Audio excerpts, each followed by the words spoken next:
السلام علیکم میرے پیارے بہن بھائیوں، اگر کسی کی بیوی زبان درازی کرتی ہو، بدتمیزی کرتی ہو، شوہر سے اچھے طریقے سے پیش نہ آتی ہو، تو اس کے لیے یہ وظیفہ آپ نے کرنا ہے۔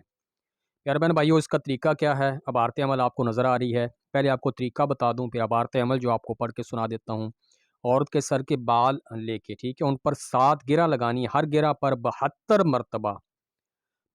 مرتبہ یا ودودو یا حافظو یا بدوح، یہ آپ نے پڑھنا ہے۔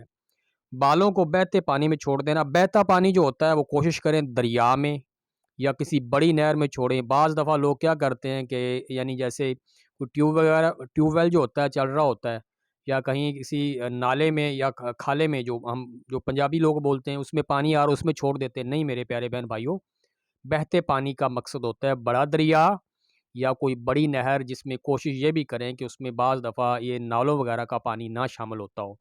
بہتر تو یہی ہے کہ آپ اس کو نا دریا میں ڈالیں، بہتے دریا میں۔ اگر کسی کے پاس دریا نزدیک نہیں ہے تو پھر باعث مجبوری وہ بہتا پانی جیسے بڑی نہر جو ہے اس میں ڈال سکتے ہیں، ٹھیک ہو گیا۔ یا ایسا ٹیوب ویل بھی منتخب کر سکتے ہیں جس میں یہ بعض دفعہ جو گھروں کا نالیوں کا پانی ہوتا ہے وہ شامل نہ ہوتا ہو، ٹھیک ہو گیا۔ آپ نے عورت کے جو یعنی آپ کی بیوی ہے اس کے جو بال ہیں، وہ جیسے عورتیں کنگھی کرتی ہیں اتار کے رکھ دیتی ہیں، وہ لے لینے ہیں۔ عورت کے سر کے بال ہیں ان پر 7 گرہ لگانی۔ 7 گرہ یعنی جس کو ہم پنجابی میں یا گانٹھ آپ اردو میں بولتے ہیں، ہم اس کو جیسی گنڈ بولتے ہیں، ٹھیک ہے، یہ گانٹھ بول دیتے ہیں، وہ لگانی ہے آپ نے۔ اور ہر گرہ پر 72 مرتبہ یا ودودو یا حافظو یا بدوح یہ پڑھنا ہے۔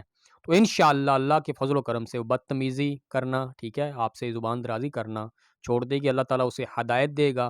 مزید یہ بھی ہو کہ جو خامد ہے اسے بھی تھوڑا سا اپنا مثال کے طور پہ کنٹرول رکھنا چاہیے، بیوی کے ساتھ اچھے طریقے سے پیش آنا چاہیے۔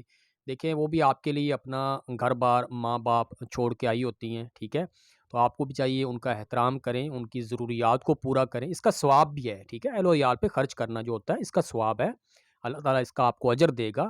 اور سب سے بڑی بات، خود بھی نماز پڑھیں، عورت کو بھی نماز پہ لگائیں۔ جب ہم دین کے رستے پہ مکمل چلیں گے تو انشاءاللہ گھر میں خوشحالیاں بھی آئیں گی، رونقیں بھی آئیں گی، اور اس کے ساتھ ساتھ جو ہے لڑائی جھگڑے بھی دور ہوں گے۔ پیارے بہن بھائیو، دعاؤں میں یاد رکھیے۔ اسی کے ساتھ آپ تمام سے اجازت چاہوں گا۔ امید ہے آج کی ویڈیو آپ کو پسند آنے کی صورت میں لائک کر دیں، نیچے پیارا سا کمنٹ کر دیں۔ اسی کے ساتھ اپنے پیارے بہن بھائیوں سے اجازت چاہوں گا۔ اللہ حافظ، اللہ نگہبان۔